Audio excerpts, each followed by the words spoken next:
Welcome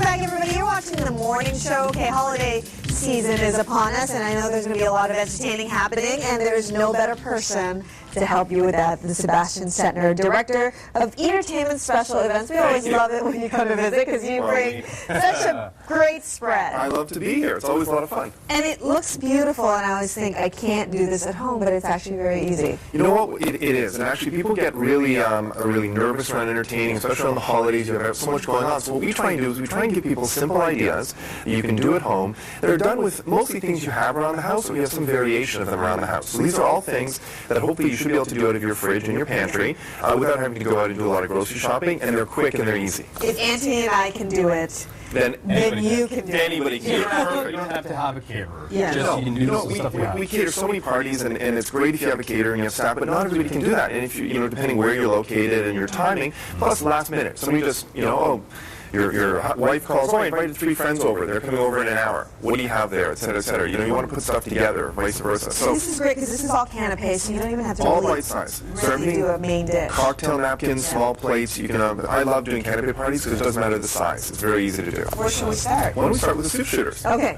Okay, so soup shooters, perfect for this time of year, especially on a day like this where it's freezing cold out there. And I'm going to ask you to try. I'm just going to show the camera. This is Seb's version. Okay. Question: does it matter if it's cold or hot soup? You know what? This time of year you probably want to do hot soup. Yeah. Yeah. Summer cold soup's great, but the other thing is that if you want to do something like this, a layered soup, you need something that's thick. You can't actually use a consommé. So typically for that, you want something that's going to be a little bit more of a warm This style. is my version. You said, so tilt the glass. Yeah, just pour it in. Okay. There you go. You want to get it about halfway. Halfway. Is that good? That's good. That's good. Perfect. Now what you're going to do is you're going to take the second type of soup. Now the trick for this is that you actually want to make sure that you want to touch the side of the glass with the... What about this? Oh, right over there. Okay, right there. Just do there, right on top of where they have the orange. Okay. Perfect. Cover that up. So the idea here is you want to have 2 thick soups, one that's a little bit thicker than the other. So what happens is they end up creating this layer, and now you can straighten out the glass a bit as you want. Straight. Oh, okay. Imagine if we had 200 of these to do. It's labor intensive. That's not too bad. No, it's not bad. For your first one. For us. For you. Absolutely. You know what? For your first time on live TV, that is unbelievable. Can you do You're a hired. garnish? No, this is I don't know if I'd hire me, but... So the idea is very, very simple. A little bit of porcini mushroom, and we actually did some powder.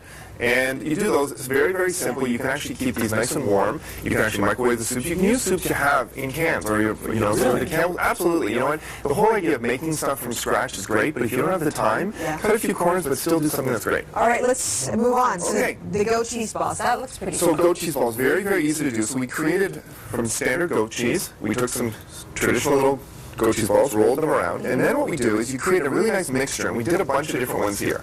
So basically what you've got is you've got a grumolata, which is right here, which is lemon, zest, and parsley. Okay. We did a little bit of an herb. Where do you buy that? This is all stuff you have around the house. Grumolata, okay, it sounds really complicated, etc. It's basically lemon and parsley. Chopped parsley. Lemon zest. And to zest it, I'll show you a trick over here. What you're going to do is, most people do this when they're zesting, right? Turn it around, pull it towards you, and turn the lemon underneath. What's the difference? What will you get? Well, look where all the zest ends up. Oh, it doesn't end up all over everywhere else. Right? And then you just pop it right in there, and it's good to go. So whether it's a mix like this, a grumolata, or whether you're using something like herbs, or you're using, in this case, what we did wasabi peas. And the idea there is we took traditional wasabi peas. Yeah, and actually you can help us with this. You want to crush these? Yeah, sure. So basically in a plastic bag, just in the bag. Okay, and start hammering it.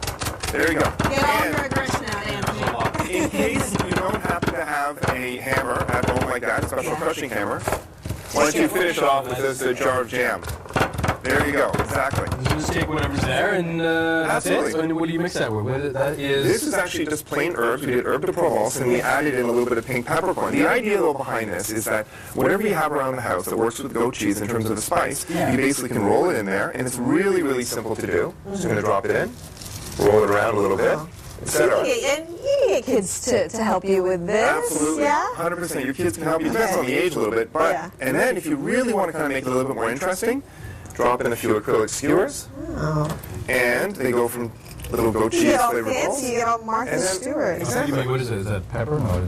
That is actually black sesame seed that we mixed in with the wasabi, just to give it a little bit more color. Okay. And goat cheese, you just roll it, hand simple. Imagine you have goat cheese in your fridge, right? You've got some sort of spice in your fridge. You can use chopped nuts. You can use whatever you like. Simple to create. It's something that people will really be wowed by. Give it a taste. And there you go. That's the pink peppercorn one. Good. And another thing on skewers, so here's another one. Antipasto. So people love antipasto. Doing big platters of antipasto means a lot of work, a lot of prep, etc. So what we did here is we created little antipasto skewers. I love skewers. So this is super simple.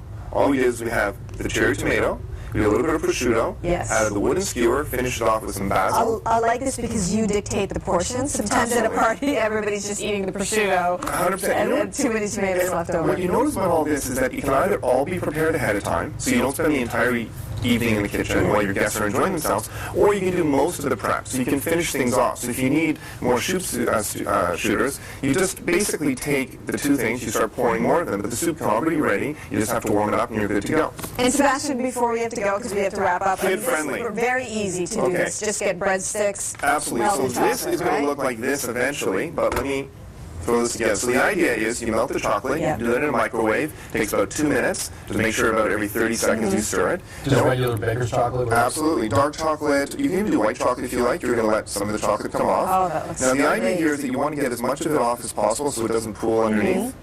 And we're basically going to put it on the tray, and you're going to sprinkle it with whatever you happen to like. Coconut. In this case we did a little bit of crushed candy cane, which is fun too.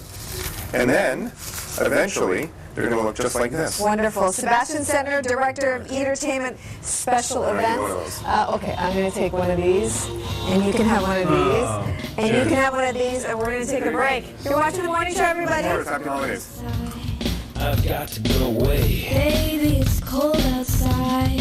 This evening has